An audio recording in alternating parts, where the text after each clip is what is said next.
Namo tassa bhagavato arahato samma sambuddhassa. Namo tassa bhagavato arahato samma sambuddhassa. Namo tassa bhagavato arahato samma sambuddhassa. Buddhang dhammang sanghang namasami.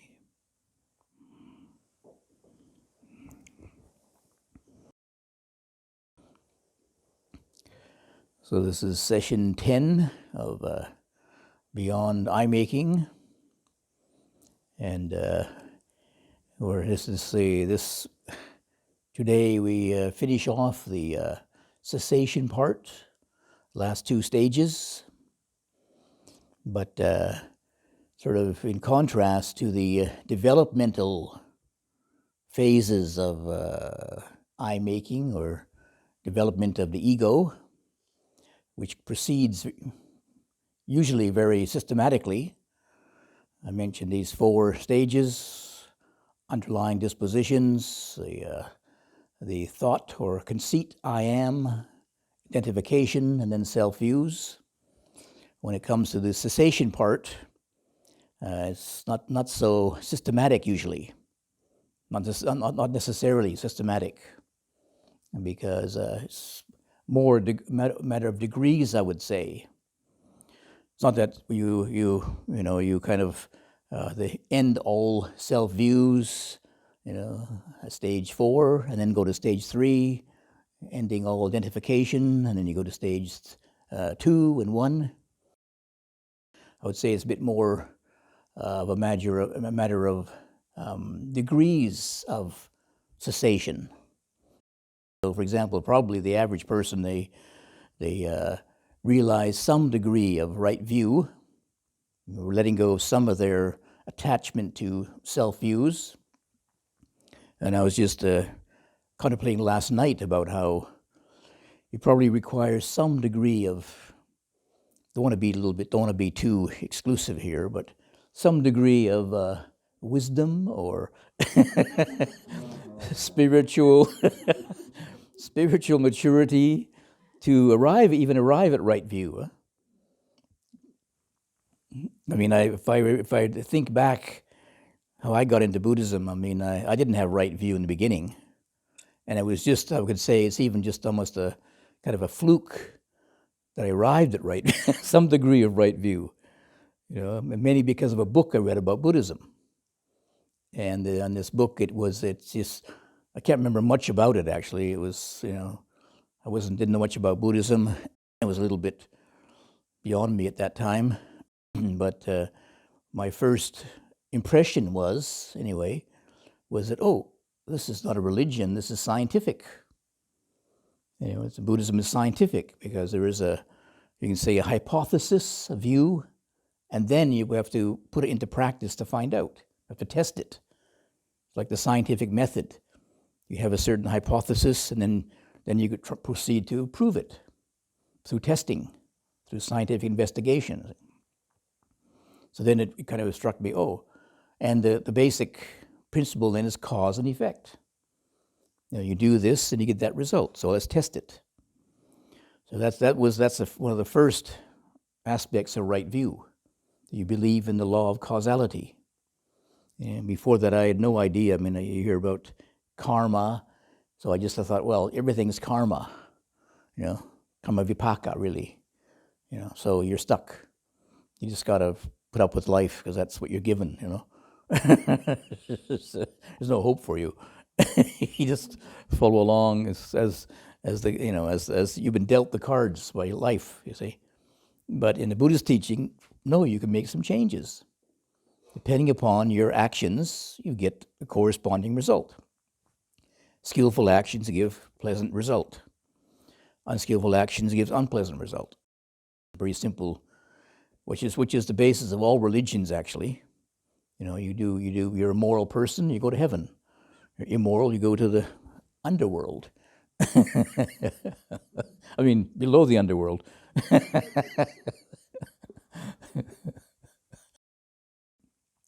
So I mean, I wouldn't say I had, transcended all the wrong views or self views, but at least some basis to start off with the practice. So maybe the people need some degree of right view, and then they proceed to work on identification, cessation of identification, disidentification. Then they maybe get a little bit of insight, see through a bit more of the nature of the self, and then it goes back to right view, back to view again. Oh, they relinquish some of their grasping of wrong view, and then they experiment and find out, oh, identification isn't so fixed, isn't so rigid. And this sense of a self, is quite flexible. Then they can relinquish a bit more grasping of views, of self-views. Proceeds in stages then. It's more like, I realized I was a little bit naive about causality. First of all, I thought it was a bit of you might say, a rigid causality. Kind of like the more you practice, the more results you get. But I realize now it's a quantitative causality. It doesn't depend upon how much practice you do. It's the quality of your practice. Right? Quality rather than quantity. Yeah. So some people don't even realize that. They just think, oh, I'll just sit here for so many hours, and I'll get 1 hour wiser. And meanwhile, they're falling asleep, 1 hour duller, actually, but maybe they develop some bad habits of dullness rather than wisdom. So it's quality of mind and not quantity, you can say. And this was sort of expressed, I think, quite vividly in a sutta, one discourse of the Buddha, which was sort of buried in the Samyutta Nikaya, but it relates to this next theme of the cessation of I am. Right? We're on stage 2 now. Stage 2, the cessation of I am, the conceit I am. So this Venerable Khemaka, apparently he was a very exemplary monk. So his comrades, his fellow monks, assumed he's an arahant. So they got some other monk to go and ask him, to question him, you see, because it's a little bit tricky to say you're an arahant, It's a little bit supposed to kind of claim your superior status, you see. So they got somebody else to ask him these questions, you see. And he says, oh, no, I'm not an arahant. Then he explains that even though he understands that the 5 groups of grasping, the 5 groups of grasping still are in possession of I am, but they don't regard the 5 groups of grasping as this I am. You got that? He points out that there's still a residue of the conceit I am. He understands, you can say, intellectually, he knows that these 5 khandhas are not, I don't regard them as this is me. But it still is a residue of I am, a desire of I am, an underlying disposition to I am. Which means, technically, from the Buddhist, formal explanations, that he's at least a sotapanna, because he's seen through, this is not I am, this is not me. He realizes the 5 groups of grasping are not myself. But there still is this latent kind of thought, conceit. I am is still there, you see.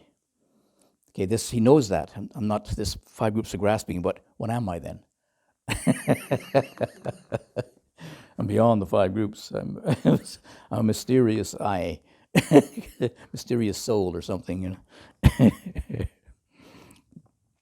So he basically, the explanation is he's actually at the level of anagami. He's a non-returner. He's already passed through the 5 lower fetters, you see. But it still is conceit. Conceit is the last of the fetters that tie us to rebirth, you see. So it's a very, very subtle one, those conceit, because it's an underlying disposition, isn't it? Conceit. So it's very, very subtle. So even you can see through that 5 groups of grasping are impermanent, dukkha, anicca, dukkha, anatta, but still there is a residue of conceit there. But then, he knows how to practice. Once he got to the, third level of awakening already, he just kept going with it to contemplate the rise and fall of the 5 groups of grasping. And finally, in his lifetime, I am was finally uprooted. He was an arahant, finally. So, it was all in one little short sutta. So, of course, he was on he was already on the third level already. So, the last little bit, so maybe we aren't quite that far yet. So, might have a few more pages of suttas to go. Yeah. So the Buddha points out, in several discourses that I am, the thought I am, is just a conceiving. This is the translation of manyata, which is a self-referencing. It's not actually part of the initial sensory experience. We add to it. If you've done hopefully you've done some of the exercises, observing, the sense impressions, seeing, then maybe you can notice if your mind is quiet enough or clear enough, you notice there's seeing, and then a little thought comes in. Oh, I am seeing. Little bird told me. Where'd that come from? It's not actually part of the initial, the kind of primal sense impressions, sense contact, but it pops in later. See? It's just a self-reference. So the Buddha's pointing out it's just a thought. And of course, the way to practice then is to not allow this I am to impinge upon the sense perception. No self-reference of the I, of the visible forms, of the knowing, of the contact, of the feeling. And if you don't have this self-reference, then there is no that. There's no in that, no from that, no that is mine. Does it sound familiar? It's also the discourse to Bahia. Bahia, in the seeing, just the seeing, and the hearing, just the hearing, and the sensing, just the sensing, and the cognizing, just the cognizing. If you can do that, then you're not by that, in that. You're not bringing the self into this primal experience of sense perception. So, it's easy to say, but there is this residue of I am, kind of creeping in the background. This requires quite a bit of mindfulness, vigilance, and having a collectedness or calmness of mind is very helpful because at the very least it slows down this whole process. Maybe you observe when the mind is quite calm, you can observe seeing. Then you can observe this I am seeing. Oops, going too far. Back to seeing again. So that can help you to cut off this kind of automatic reflex. It's like a reflex, but it's artificial.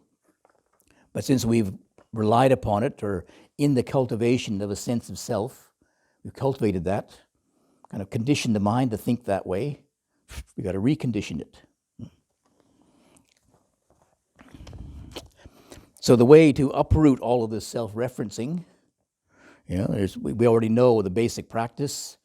It's very similar to dealing with disidentification, we heard last time. Contemplating impermanence, dukkha, anatta. Another one which is specifically mentioned is developing body awareness in the mindfulness practices, and the asubha kamatan, I would say that probably the body is the first. We have a physical body before we have all the mental activities. Mental activities are much more on a more developmental level of a development of ego. First, there is just physical body. As soon as a baby's born, hunger, thirst, warmth, comfort, before it begins to think of, oh, I want that. Before it begins to conceptualize, oh, this food tastes better than that food. I prefer this one than that one. And the young child doesn't really have a developed ego, if you like. But that's then the body then will be the first stage of developing a sense of self. The first of the 5 groups of grasping that it grasps hold of, body, as a source of stability in its developmental stage. Then I would say second is feelings, pleasant, unpleasant. I mean, the whole nature of life is based upon self-preservation. So, to strive towards comfort, push away discomfort, survival. First is the body, and then feelings in general, and then states of mind come later.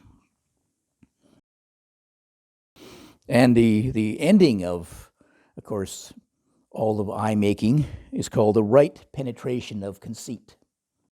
I mean, conceit is a little bit tricky because it is so fundamental to our nature, and you can even get, it can kind of creep in the back, like in the back door. You can become conceited about your conceit, or lack of conceit. I'm the most humble person here.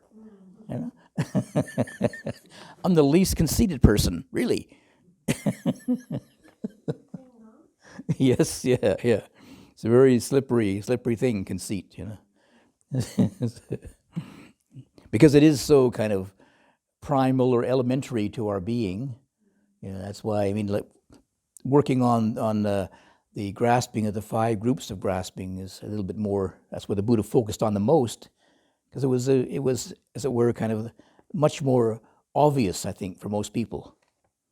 Once you get some understanding of the 5 groups of grasping, body, feeling, perception, states of mind, consciousness, then you realize, oh yeah, there is certain identification with those things. But when it comes down to the conceit, it's sort of in the background. It's like the shadow in the room all the time. Whoever sees the shadows, you look at the light, not the shadows, right? So sometimes people will, if you're developing the practice is somewhat similar. But sometimes you're developing the practice, working on disidentification. Then if the insight is very, very powerful, of course it goes right through the conceit I am too. If there's nothing to hold on to, all the 5 groups of grasping are just processes. There's nothing for I am to take root in. So that's why Venerable Khemaka, he could, I wouldn't say fairly easily, but he obviously could see through the 5 groups of grasping as this I am, but still there was this residue of conceit behind it all. And then we get down to the most subtle level, cessation of underlying dispositions. Remember the underlying dispositions? Anusaya. Anusayas, I guess it'd be better to just talk about the formal explanation of them is, there's 7 of them. These are, I wrote them down here. Yeah, where are they? There's a passion, sensual passion, kamaraga, aversion, views, personality view. Then there's doubt, conceit, and then there's bhava raga, passion for existence, or bhava, and then there's ignorance. There's 7 of them there. And they're closely aligned with what's called the 10 Fetters. The 10 fetters are how they measure the degree of awakening. There's the stream enterer passes beyond the first three: personality view, doubt, and what's the third one? Oh yeah. That's because it says fetter, right? It's a fetter, yeah. So the 7 underlying dispositions relate to the 10 fetters, but the 10 fetters have, of course, 3 more, right? There's 10 rather than 7.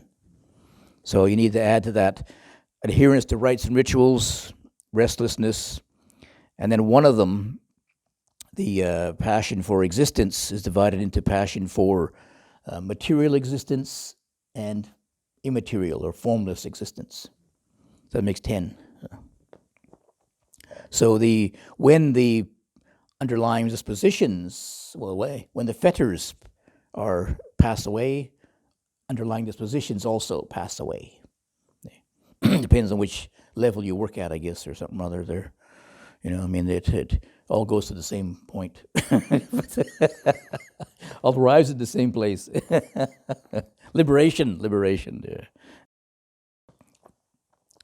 But there's one discourse in the Majjhima Nikaya, and sometimes some people say that the first discourses, especially in the Majjhima Nikaya, the most important ones, number 1 about perception, 2 about the beyond all the cankers, all the outflows. Well, number 9 and 10 is Satipatthana. Number 9 is called the Discourse of Right View. But it wasn't given by the Buddha, it was given by Venerable Sariputta. He's supposed to be the wisest of the Buddhist disciples, so he knew about right view. And he had a very, very, apparently very, very quick mind, so he could explain things in great detail. So he gives the it's called Discourse on Right View, but he's actually talking about how a person arrives at right view according to a noble disciple. It's not just the relative right view of understanding cause and effect, but it's understanding the right view, which is the paramatta, or the ultimate right view. Realizing the truth of impermanence, unsatisfactoriness, no permanent self. So it's a bit noble, advanced, yeah. So when one has realized, of course, the ultimate, then one has the understanding and can go beyond the underlying dispositions to passion, aversion, and the personality view and conceit I am. So it was sort of like 3 of the very simplest or basic of the underlying dispositions. And forsaking ignorance and the rising of true knowledge, one makes an end of dukkha. So there's 16, 17, 18 different things. So you get 18 choices for enlightenment. So, as I mentioned about disidentification, there are various approaches. There are various modes you can use, there are various themes you can use, the 4 Noble Truths. You can use the 3 characteristics. So the Buddha gave us quite a few different approaches, I would say, because he taught for 45 years, so he was teaching a wide variety of people, wide variety of personalities. So some people were, you can say, they were kind of maybe faith-orientated. So maybe for them, I don't know, speculating here, but maybe for them, the 4 Noble Truths was very significant for them. They had a lot of faith. When you hear about suffering, dukkha, you need a lot of faith, right? I guess it's not exactly everybody's cup of tea, you see. So the average person, you have to. I know when I was first visited Canada, and somebody asked me, they just casually said, "What's the Buddhist teachings anyway?" And I thought, okay, wow, here's my first sermon, I'm really gonna tell him the truth, So I mentioned about unsatisfactoriness, dukkha, and I just mentioned the word, and the tension rose in the room. End of my first sermon.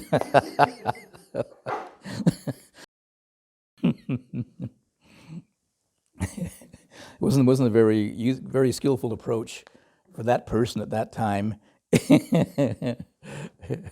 And my general impression is, it's okay to talk to Thai people about suffering, right?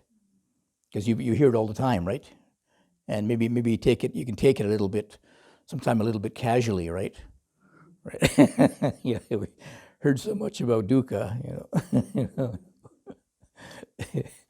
One time at Wat Nana Chat, there was this layman used to come, elderly man used to come in the morning to help the monks with the, coming back from alms round and collecting the food and emptying the bowls, and so he was there every morning. So, and he was very quiet, was very soft spoken, didn't really talk to us very much.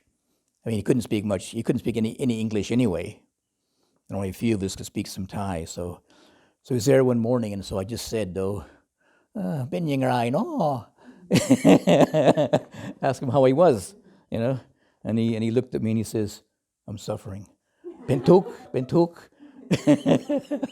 just like that, like this was, and then he just sort of smiled and sort of chuckling, He said, and is he for real? What? How can he just laugh at suffering?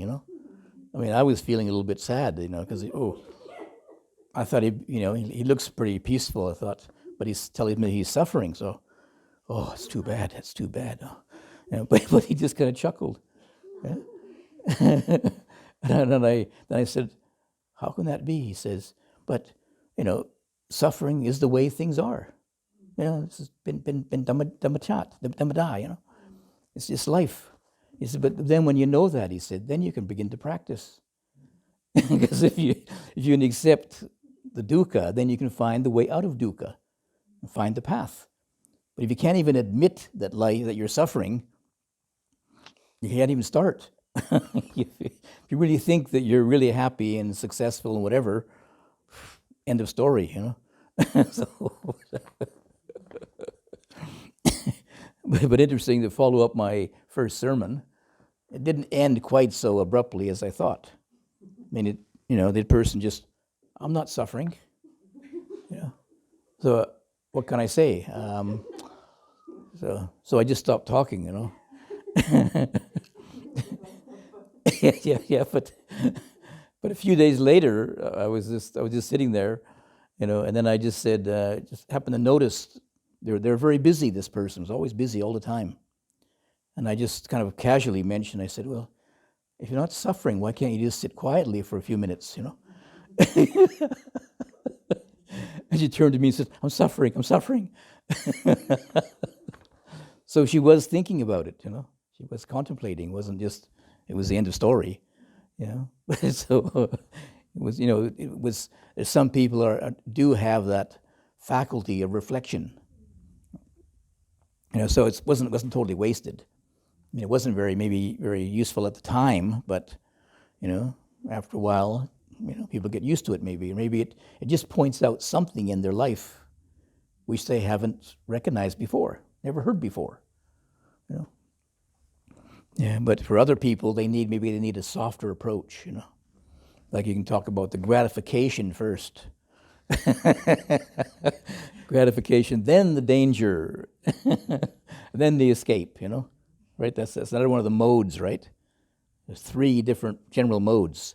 4 Noble Truths, this gratification, danger, escape, and then the 3 characteristics, if you remember from last time, or one of those times last time, yeah. So the Buddha had a great 45 years of experience teaching people, so, people needed different skillful means, different upaya, So likewise, Brahmasariputta gives us a whole list of different, the understanding skill, the kusala and akusala, and their sources, lobha, dosa, moha, greed, aversion, delusion, is the root of unskillfulness, of akusala. and the opposite, non-greed, non-aversion, non-delusion is the basis, the origin or source of skillfulness. So sometimes, we notice maybe those things. We notice, in the discourse on mindfulness, Buddha points out the first of these states of mind to observe: greed, aversion, delusion, right? Yeah. Again, for some people, they never even bother to look at them. But if you observe greed, if you can't observe it, you notice, hey, this isn't very skillful. I'm getting very up, very, very excited, very nervous, very anxious, whatever. I want something, but I'm not going to get it. Not very skillful, is it? Aversion. If you can draw back from it and observe, when you have anger and aversion in your mind, you're actually physically making yourself sick, aren't you? You can have all these noble thoughts about self-righteousness. I have a right to be angry. I have a right, but you're killing yourself. They say somebody who has a lot of aversion, they have a short life. That's part of the kama vipaka. That makes you ill, makes you sick with aversion. But how many people can actually observe that? Mostly you're just taken over by it, and then maybe something in your mind says, "Oh, I shouldn't be angry." Maybe your mother's speaking to you, and you're a little child. Don't be angry. Yeah, but thanks, but I need the Buddha to teach me how not to be angry. It's easy to say, "Don't do it," but how not to do it? So I'm just observing, if you can observe greed, aversion, delusion, and see how unskillful they are, physically, mentally, in your own body, in the world around you. If you have greed, aversion, delusion, your friends are going to take a step back, usually.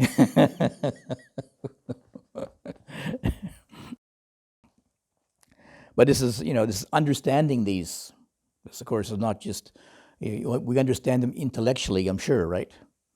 But this is understanding it at a much more deeper level, bhavana, maya panya, understanding with wisdom, with meditation, wisdom through meditation. So when you can see that, oh, wow, then you can withdraw from it. And then if you can understand, this is the Four Noble Truths mode. These particular qualities, their origin, the cessation, and the path of the four nutriments. You heard of that before? Yes. The four nutriments. This is the material food, contact, chaitana, mental intentions, and consciousness or knowing. Those are the four nutriments of life. Food for the body. And then there is contact for feeling, mental formations, or intention. Intention is craving, right? Wrong intention. In craving and these unskillful roots, greed, aversion, delusion. That's what our will. A will is expressed through greed, aversion, delusion. I want it. I don't want it. I don't know about it. And then vijnana, knowing. Is a basis for nama-rupa. So you have the five groups of grasping out of these four. There's the four nutriments for the five groups of grasping, if you like. Then there's the Four Noble Truths. And then any of these will lead to, if they're understood correctly enough, with enough insight, it will lead to awakening. Any of the 12 links of dependent origination. I mentioned I didn't go into those in detail because there's 12 of them, so it's a bit complicated. Some we already covered already: craving, grasping, feeling, vinyan, knowing, sankharas, ignorance. There's also the mentality, namarupa, mentality, materiality, six sense bases. Contact, Then there is bhava, existence, or trying to become, trying to be, and there's birth, death, old age, sickness, and death. And the very last one is the three outflows: sensuality, existence, and ignorance. Understand them. So the Buddha is pointing out these are all kind of fundamental sources of our grasping, the five groups of grasping, and fundamental sources of our being. You can try and work at maybe a more superficial level and just try and be a good person. Try to be a nice guy. But unless we get down to the real roots of our being, we're not going to make any fundamental changes. Like some people, they have difficulty with aversion, for example. Sometimes it becomes a social issue. So talk about people having anger management courses, so you can manage your anger. Didn't talk about transcending your anger or to the cessation of anger, just managing it properly. So I mean, okay, it does help, of course, and maybe it does give people at least a basis where they can have some calm in their life to be able to work with it more skillfully. But unless you actually can look at it, from a place of calm, of course. I don't know how much these anger management courses, maybe some of them are quite wisdom based. Now they find they have more of these psychological practices. They have a mindfulness base to it. Bring awareness to these emotions, the way to work with them in a more skillful way is to understand them, not just to suppress them or something. Before, all the psychologists could do was just give medicines, tranquilize you away from, your anger. And if you had too much anger, you just take a little pill, and it's still there, but you don't express it so violently, and you're manageable then.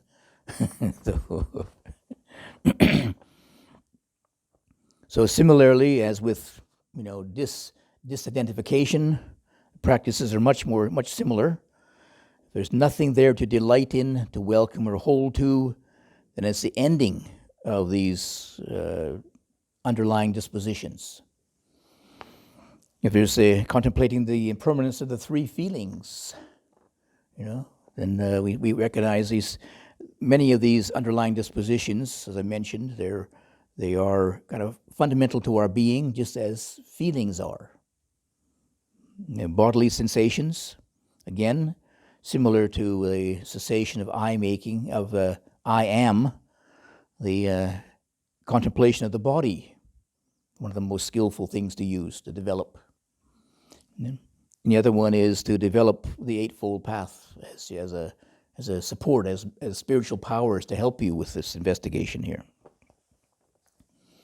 So as I say, it's a matter of degrees.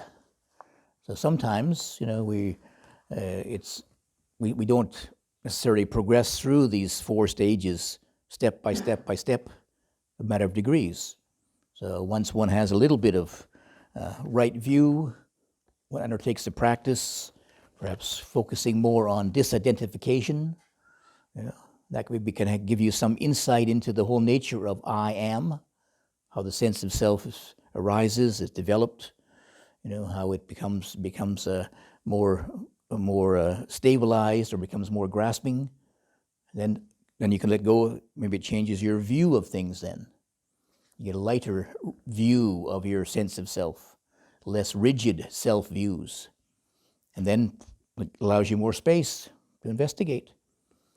If people don't have the right view, they can't even start, right?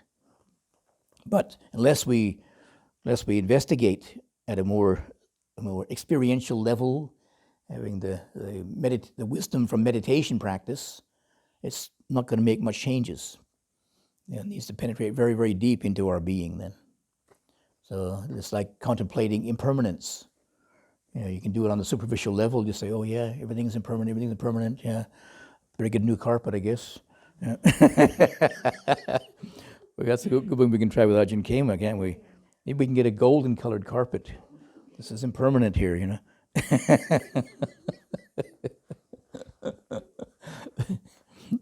Or you contemplate it at a deeper level, you know, and then it becomes something, you know, you understand it in a different way. Yeah. Even you get a golden carpet, it's still impermanent. so you become less and less, you know, less and less conditioned, as it were, from our old way of thinking. You know, it's like reconditioning our mind, but now from a place of wisdom, of seeing things as they really are. So then we arrive at, you know, the cessation of all these four stages, and then next week we arrive at liberation. Finally. well, I just say, in theory anyway, right? I mean, maybe you will arrive at liberation if you keep practicing. And we'll all meet at the same place. Huh? Developing the practice all through the Rains retreat. And then finally we arrive at the last week of the retreat and liberation. All together. Maybe. It's impermanent. But it depends on the quality of the mind, you see. Quality of the mind. But at least to hear intellectually, to know that there is liberation. I mean, there are some people who have a view that it's impossible these days, right? You know, this is the Dharma ending age, so liberation isn't possible. But I mean, you know, there are, you know, I would say Ajahn Chah is liberated to some degree, you know. I wouldn't brag, you know, how much, I don't know anyway, but but meeting somebody who is more liberated, realize it is possible. Each one of us has a potential, so we don't want to, you know, kind of limit our opportunities, our potential by saying it's not possible. It is possible, but, you know, we don't know when or know how, but, you know, as in the evening chanting you do, you know, one of the epithets of Dhamma, akaliko, when you say, you know, you say that with the Dhamma, chant on the Dhamma. Dhamma is how to go again? I haven't done the chanting for a long time. Akaliko, ehipasiko, upanayiko, yeah. So akaliko. And in the English translation, it's translated literally as just timeless, right? Yeah. But I was, you know, in Thailand, Ajahn Buddhadasa had translated into Thai, which Ajahn Chah used in his monastery. So we used to chant it in Thai, in Pali, and then Thai, you see, Thai translation. You think it's English is fun. Well, you try doing it in Thai, I don't even know what you're saying. But I did know a little bit of Thai, so one day must have been 4 o'clock in the morning, the morning chanting or something or other, you know, I'm sort of only half asleep. I mean, I'm only half awake. So my brain was not too intellectual, not too literal, you see. So I was listening there, and I heard the Thai chanting, the Thai translation of Akaliko. Yeah, I don't know what it is. I can't remember what it is now, but I mean, the translation in English is, the Dhamma gives a result independent of time. Majamkat gan, yeah. So it means, oh, that's quite different than timeless, isn't it? So any time, you know, we most of us still think in a very time-bound framework, you see. Okay, I practice today to get enlightened tomorrow, you know. But it's like the carrot, you know. You know, that's what I said 40 years ago.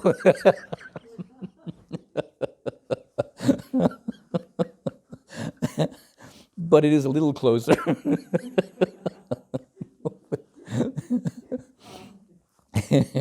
But if it gives a result independent of time, then any time, you know, could be 40 more years. Or it could be tomorrow. It could be today even, you know. Anytime, you know. When your mind is in the right place, has the right quality to it, you know, any moment could be insight arise. You know, and then there are stories about how certain little incidents can if a monk is practicing, there was one story from, I think it was Sudhimaga, and this one monk was developing the Subha Kamatan on the skeleton. He's walking down the road, and then some woman came down the road and kind of chuckled at him. This kind of monk in a rag robe, and he was just mindfully walking along. And he chuckled, and then he looked up, and all he saw was a skeleton, and he was enlightened right there. So he developed this nimitta, this image, you see, for I don't know how long, but this one time finally it bore fruit. Suddenly you could see very clearly, you see. And then a man came by later and said, "Oh, did you see my wife walk past?" He said, "I only saw a skeleton walk past." I don't know who it was. He saw a skeleton. Then the husband punched him. No. No, I thought that's not part of it. No, but anyway, so he had totally different perception. So any time, when you were developing the exercises, the practice, any moment when you have mindfulness, if you're still wandering off in eye making, it's very unlikely. The stories about your history and your future and all that, it's not going to happen probably. But if you're present, sense of seeing, just seeing. Oh, there's nobody home. Oh, and I'm still alive. In fact, more alive. There's no sense of an I there blocking and confusing your mind. You're more alive. There is more aliveness there. So see for yourself. So hopefully next week we arrive altogether at liberation. Okay.